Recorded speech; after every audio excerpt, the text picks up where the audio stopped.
இன்றைக்கு விஜயம் இடத்திலே தான் வருகிற 14ஆம் தேதி என்று கூட்டம் கூட இருக்கிறது.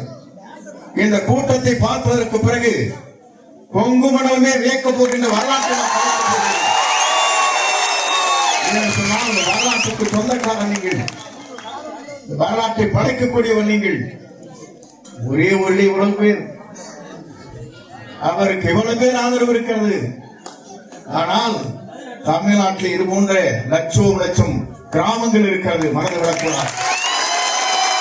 அத்தனை ஒரே குறையத்தான் கொடுத்துக் கொண்டிருக்கிறார்கள்.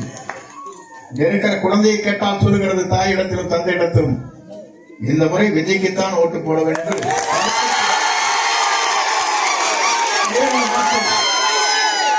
ஆண்டவனை ஆள வேண்டுமா?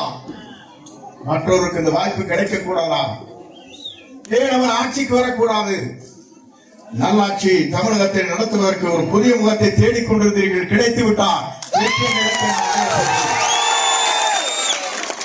எல்லோரும் நினைத்தார்கள் கடலில் நம்மை தள்ளிவிட்டதாக சொன்னார்கள்.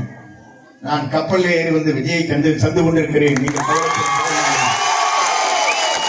யாராலும் சாய்த்து விட முடியாது. சாய்க்க நினைத்தவர்கள் சாய்ந்து போவார் என்பதை மட்டும் கவலைப்பட தேவையில்லை. அதைத்தான் நான் இன்றைக்கு சொன்னேன். நான் என்று ஒருவன் நினைத்தால் ஆண்டவன் தான் என்று காட்டி விடுவான் என்று அன்றைக்கு சொன்னேன். ஆண்டவன் இங்கே இருக்கிறார்.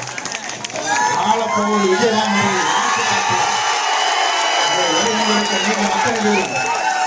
ஒரு மனதோடு என்றைக்கும் உங்கள் வாக்களை சிந்தாமல் சிதறாமல் வாக்களை அளித்திருக்கிறீர்கள்.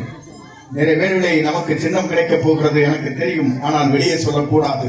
ஆணை வரும் வரையிலும் அந்த சின்னத்தை பார்த்ததற்கு பிறகுதான் நாடே வியக்கப் போகிறது, நாடே அஞ்சப் போகிறது.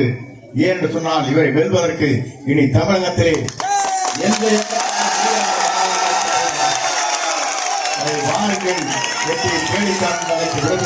நன்றி.